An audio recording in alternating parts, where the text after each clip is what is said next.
Astăzi, la Colegiul Financiar Bancar s-a descoperit rețeta umorului. Ce rețetă? Păi să ia o echipă bine pregătită și se urcă în scenă.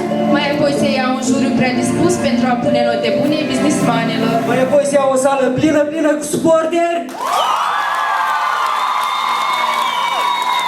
și adversarii. Toți cu gările cascate până la urechi să le se vadă dinții cu caries. Și care intră în așteptarea umorului. Păi stați, și asta e tot? Nu, e doar începutul. Apropo, referitor la rețetă, când se ia tot în ansamblu, nu are loc nicio reacție?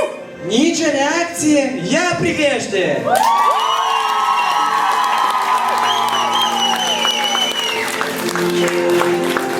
Da, a venit mileniul 3. La început, noi glumeam așa. Zâmbeam așa. Arătam așa. Dar cine știe cum vor arăta cei de la finele lui? Vor fi ca noi. Vor fi mai buni ca noi. Asta depinde de noi acum!